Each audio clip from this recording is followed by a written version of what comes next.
Hello. Dearly beloved, we're gathered here today to honor the memory of a gratitude journal.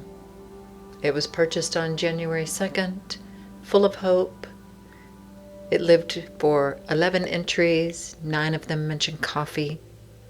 It is survived by a scented candle, a vision board, and a yoga mat that never left the wrapper, and a water bottle with the hours painted on the side. It did not fail because its owner was lazy. It failed because it was set up to fail. And today we find out why. By the end of this video, people will have a practice that takes 2 minutes a week and brings with it a very beneficial emotional shift. You may be seated. I hope you found that to be in jest, but really, I think a lot of us have had the experience of starting a gratitude practice because someone told us it was life-changing. And did you write, I am grateful for my family, my health, my dog, this coffee, for about a week and a half. And then you sit there, pen in hand, feeling nothing, wondering if you're somehow bad at gratitude practices, which is kind of a strange thing to be feeling like you're bad at. But the research on gratitude is pretty cool and made me shift my gratitude practices. Also, I have to say sorry to all my clients in the past that I literally said, first thing when you wake up in the morning, list 3 things you're grateful for. I guess that in my profession and medical professions and others, that's why they call it practicing. I'm practicing therapy. Your doctor's practicing medicine. Oops, that was a little sidebar.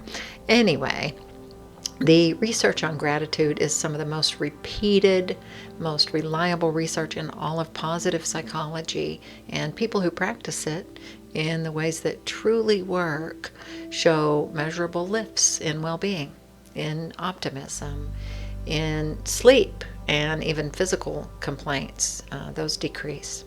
The old version of gratitude practice that most of us were taught, though, becomes a chore, and it dies on the nightstand by the end of every January for 2 specific reasons.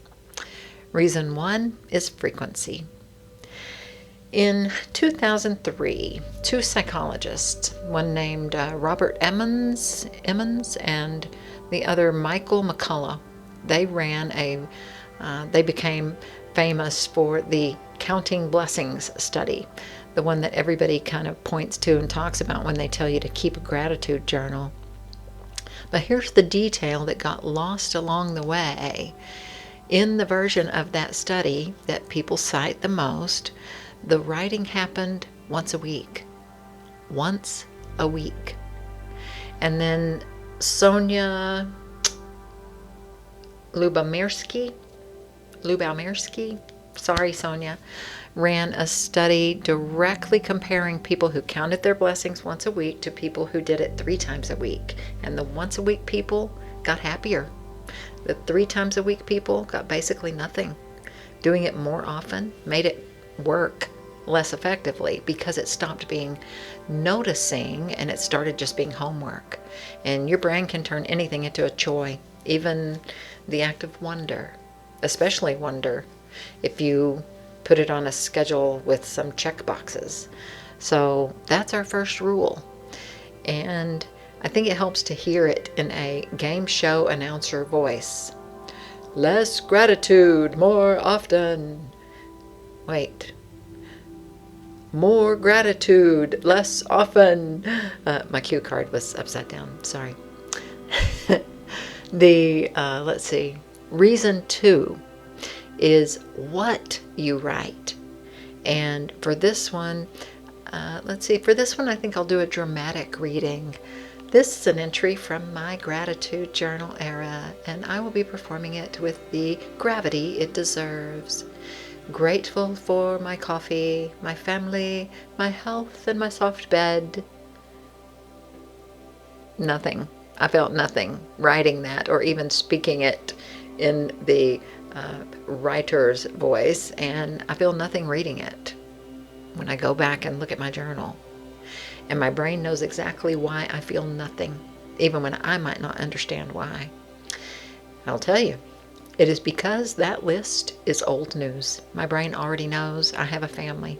I have a bed. I like coffee. It's met my family. When you hand your brain information it filed away years ago, it responds the way you respond to when we watch reruns that we've seen 4 or 5 times. The words are technically true, but their impact has all the emotional force of like a piece of garbage. No emotional force. So watch what happens when the same journal entry becomes specific. Instead of I'm grateful for my family, try this one. On Tuesday, my sister called me for no reason, and when I picked up the phone, she said, guess what? And I could hear she was excited and smiling. That's what I wrote. Do you feel the difference? One of those is listing a category. My family, my bed, my coffee. The other one is experiencing a moment. It has a sound and a face and a feeling to it.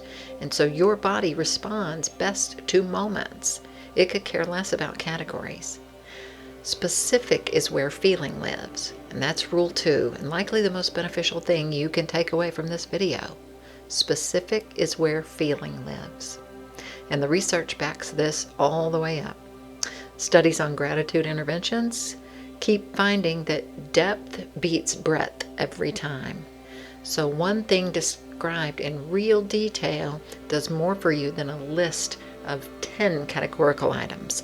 So when you write the detailed version, you're pulling up a memory, in a sense, reliving the moment, and your nervous system gets to remember the feeling again. When you write down the category version, you're just doing an inventory. And I don't think anybody's been moved to tears doing inventory. So herein lies the old practice, and herein stands the new one. Once a week, pick one moment from the last 7 days that was good, that you felt grateful or appreciative for, and write it down with details. What was said? Who said it? Where were you? Where were you standing? What did it feel like? 4 or 5 sentences. 2 minutes, maybe 3 if the moment was a really big one. Then close the notebook and go live your life until next week. And that's the whole practice. Your brain gets one vivid relived moment instead of 50 categorical reruns, and the feeling of gratitude will show up, which was supposed to be the point all along. So may your old journal rest in peace. The new journal is going to have a much better life. I will leave you with that for today. I love you. Take care of yourself, and I'm sending you peace and light.